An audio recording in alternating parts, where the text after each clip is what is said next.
Edappadi K Palaniswami முன்னாள் முதலமைச்சர். மாண்புமிகு பேரவைத் தலைவர்களே, தமிழ்நாட்டிலிருந்து இந்தியாவில் அண்டை நாடான நேபாளத்திற்கு தமிழகத்திலிருந்து 57 பேர் கொண்ட குழு ஆன்மீக சுற்றுப்பயணம் மேற்கொண்டிருக்கின்றார்கள்.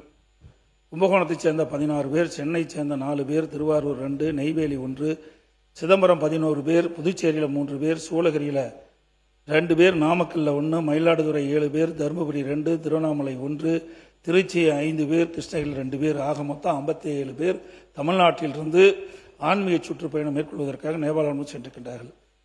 அங்கே ரசுவா என்ற மாவட்டத்தில், நேபாள நாட்டில் ரசுவா என்ற மாவட்டத்தில் அங்கே மிகப்பெரிய பனிப்பாறை உருகி அந்த உருகிய நீர்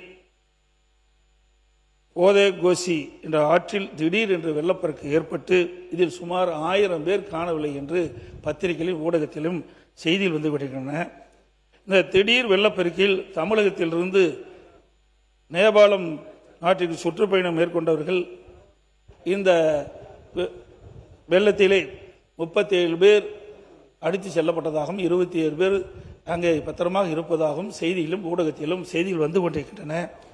அவை 37 பேர் காணாமல் போயிருக்கிறார்கள். அதை மீட்பதற்குண்டான நடவடிக்கை எடுக்க வேண்டும். 20 பேர் பத்திரமாக இருப்பதாக தகவல்கள் அவர்களையும் மீட்டெடுத்து தமிழகத்துக்கு கொண்டு வரப்பட வேண்டும். அது மற்றும் கோவையில் உள்ள ஈசா மையத்திலிருந்து சுமார் 77 பேர் ஆன்மீக சுற்றுப்பயணம் மேற்கொள்வதற்காக நேபாள் நாட்டுக்கு சென்றிருக்கின்றார்கள். அவர்கள் என்ன ஆனார்கள் என்று தெரியவில்லை, தகவலும் கிடைக்கப்பெறவில்லை.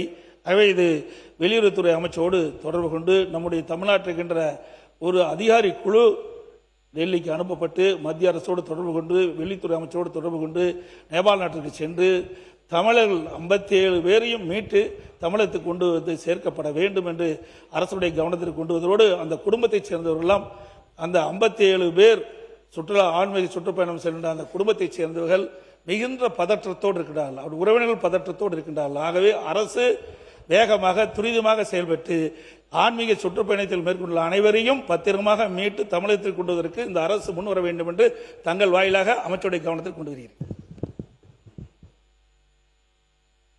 சிவகுமார் அவர்கள். மாண்புமிகு பேரவைத் தலைவர் அவர்களே,